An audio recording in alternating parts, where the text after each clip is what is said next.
రకరకాల సర్వేలు చూడండి, సిఎస్డిఎస్ లోక్నీతి వల్ల స్టడీస్, నేషనల్ ఎలక్షన్ స్టడీస్ చూడండి, అన్నిట్లో కూడా కనబడుతుంది క్లియర్ అసంతృప్తి మోడీ ప్రభుత్వం పైన. అనేకసార్లు ఈ 11 ఏళ్లలో అనేకసార్లు మోడీ ప్రభుత్వం పట్ల అసంతృప్తి వ్యక్తమైంది. అది రాజకీయ వ్యక్తీకరణ మాత్రం కొన్నిసార్లు మాత్రమే ఏర్పడింది. దానికి ఉదాహరణ 2024 ఎలక్షన్స్. 2024 ఎలక్షన్లో 63 సీట్స్ బీజేపీ తగ్గింది. దానికి ఉదాహరణది. డిస్కంటెంట్ ప్రతిసారి ఉంది, కానీ అది పొలిటికల్ ఎక్స్ప్రెషన్ ఒక్కసారే అయింది. మళ్ళీ తర్వాత జరిగిన అసెంబ్లీ ఎన్నికల్లో కాలే. ఎందుకు కాలేదు అంటే మళ్ళీ రీజన్ అదే, అసంతృప్తి ఉండడం వేరు, ఆ అసంతృప్తికి ఒక రాజకీయ రూపాన్ని ఇచ్చేటువంటి బలమైన ప్రత్యామ్నాయ రాజకీయ శక్తి, ఆ రాజకీయ కార్యాచరణ ఉండాలి. ఇప్పుడు మోడీకి అడ్వాంటేజ్ ఏమవుతుందంటే అసంతృప్తి ఉంటుంది, కానీ ఆ అసంతృప్తిని రాజకీయంగా ఛానలైజ్ చేయగలిగే స్థాయిలో దేశంలో కాంగ్రెస్ పార్టీ లేదు, ఇండియా కూటమి లేదు. దానికి వారు ఎంచుకునే ఇష్యూస్ కూడా అందుకు ఉపయోగపడతలేదు. ఓట్ చోరీ లాంటి ఇష్యూస్ తప్ప గ్రౌండ్ లెవెల్లో ప్రజలు ఫీల్ అవుతున్న సమస్యలను పట్టించుకోవడం లేదు. ఆల్టర్నేటివ్ లీడర్షిప్ లేదు. దానికి తోడు ఆ డిస్కంటెంట్ను మేనేజ్ చేయగలిగే భావోద్వేగపరమైన అంశాలను ఎప్పటికప్పుడు బీజేపీ తేగలుగుతోంది. అందువల్ల మీకు మోడీ పట్ల అసంతృప్తి ఉన్నా అది రాజకీయ రూపాన్ని సంతరించుకోవడం లేదు అన్ని సందర్భాల్లో.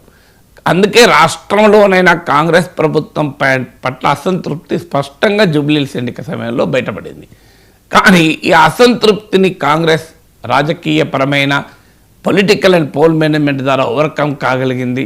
ప్రజలకు ఆ ఓవర్కమ్ మేనేజ్ చేయగలిగే స్థాయిలోని డిస్కంటెంట్ ఉంది. పొలిటికల్గా మీకు గెలవనైజ్ చేయలేకపోయారు. మీకు అందుకే ఇప్పుడు గనక ఈ అవకాశాన్ని వదిలేస్తే ఈ అసంతృప్తి కాస్త కాంగ్రెస్ పార్టీ మేనేజ్ చేసుకోగలుగుతుంది, డిసిపేట్ అవుతుంది. కాదనుకుంటే ఈ అసంతృప్తికి బీజేపీ ఛాంపియన్ చేసే అవకాశం ఉంటుంది. సో అందువల్ల ఈ 3 పరిణామాల్లో ఏది జరిగినా బీఆర్ఎస్ నష్టం. కాంగ్రెస్ పార్టీ అసంతృప్తిని మేనేజ్ చేసుకున్న బీఆర్ఎస్ నష్టం. రెండవది, ఆ కాంగ్రెస్ ప్రభుత్వం పట్ల అసంతృప్తి డిసిపేట్ చెల్లాచెదరైనా కూడా అది ఘనీభవించకపోతే రాజకీయ రూపం సంతరించుకోదు.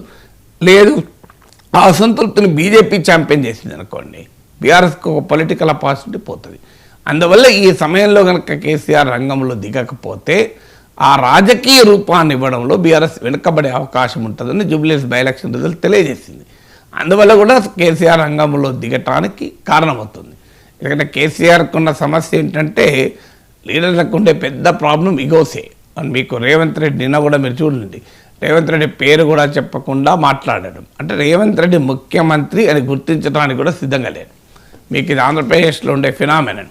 చంద్రబాబు నాయుడు జగన్ గుర్తించాడు, జగన్ చంద్రబాబు నాయుడు గుర్తించాడు. తెలంగాణలో కూడా కేసీఆర్ అసలు రేవంత్ రెడ్డి అనే వ్యక్తి ముఖ్యమంత్రి, ప్రజలు అనుకున్న ముఖ్యమంత్రి కదా. మీరు స్టేటస్, స్టేచర్ ఇవన్నీ ప్రజలు ఇవ్వాలి ప్రజాస్వామ్యంలో, వేరే నీకు మనం అనుకుంటే అయ్యేది కాదు. సో ప్రజలు ఎన్నుకున్నప్పుడు ముఖ్యమంత్రి, స్టేటస్ ఏముంది, స్టేచర్ ఏంటి, కానీ దాన్ని అంగీకరించేంత విశాల ప్రజాస్వామిక దృక్పథం ఉండదు ప్రత్యర్థులకు. ఇప్పటికీ జగన్మోహన్ రెడ్డి చంద్రబాబు నాయుడు అంగీకరిస్తాడా? అది కూడా చంద్రబాబు నాయుడు ఇన్నేళ్ళు ముఖ్యమంత్రిగా ఉన్న సీనియర్ నాయకుడైనా అంగీకరించాడు. ఇక కేసీఆర్ ఎక్కడ అంగీకరించాలి రేవంత్ రెడ్డిని? సో అందువల్ల ఆ ఇగో వల్ల కేసీఆర్ పూర్తి స్థాయిలో అసెంబ్లీకి రాకపోవడానికి కూడా కారణం అది. ఇలాంటి ఫ్యాక్టర్స్ అవి. సో అందువల్ల ఇప్పుడు కేసీఆర్ ఏంటంటే ఇక రేవంత్ రెడ్డి పేరు చెప్పక సంబంధం లేదు, కాంగ్రెస్ పార్టీ పైన తానే నిలబడి ఆల్అవుట్ ఫైట్కి సిద్ధపడాలి, తన శ్రేణుల్ని ప్రోగ్ చేయాలి అని ఒక నిర్ణయానికి వచ్చారు. సో ఇక ఇది ఇంపాక్ట్ ఎలా ఉంటుంది అనేది చూడాలి. కానీ నిన్న మాట్లాడిన తీరు చూస్తే గంపగుత్త, అసలు కాంగ్రెస్ ప్రభుత్వం ఏమీ చేయలేదు, సర్వనాశనం చేసింది అనే నరేటివ్తో వెళ్ళాలనుకుంటున్నారు.